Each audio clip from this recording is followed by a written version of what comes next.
সবার আগে বাংলাদেশ রাজশাহীতে নতুন স্বপ্নের কথা শোনালেন তারেক রহমান। রাজশাহীতে আইটি পার্ক সচল ও আম সংরক্ষণে হিমাগারের ঘোষণা, পদ্মা ব্যারেজ ও হাসপাতাল হবে বললেন তারেক রহমান।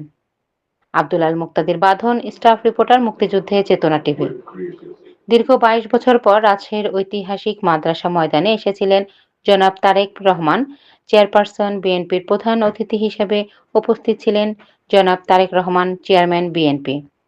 সভাপতি করেন আলহাজ মামুনুর রশিদ, সভাপতি রাজশাহী মহানগর বিএনপি। সঞ্চালনায় ছিলেন মাহফুজুর রহমান রিটন, সাধারণ সম্পাদক রাজশাহী মহানগর বিএনপি। প্রথমে জাতীয় সঙ্গীত ও দলীয় গান পরিবেশন, কোরআন তেলাওয়াত ও মোনাজাতের মধ্য দিয়ে আজকের অনুষ্ঠান অনুষ্ঠিত হয়।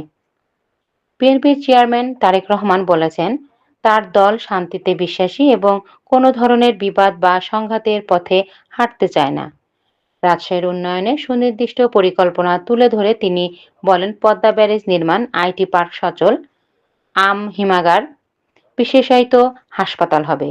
তারেক রহমান বলেন, আমরা কোথাও কোনো অপ্রীতিকর ঘটনা ঘটলে অন্তর্বর্তীকালীন সরকারকে বলবো সঠিক তদন্ত করুন।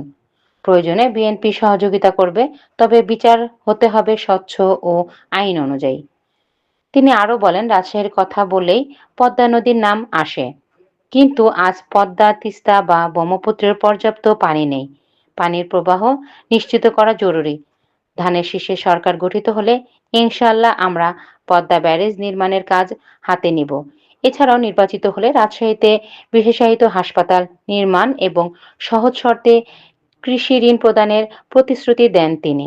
এ সময় উপস্থিত ছিলেন প্রেস ও ইলেকট্রনিক মিডিয়ার সাংবাদিকবৃন্দরা ও প্রমুখ।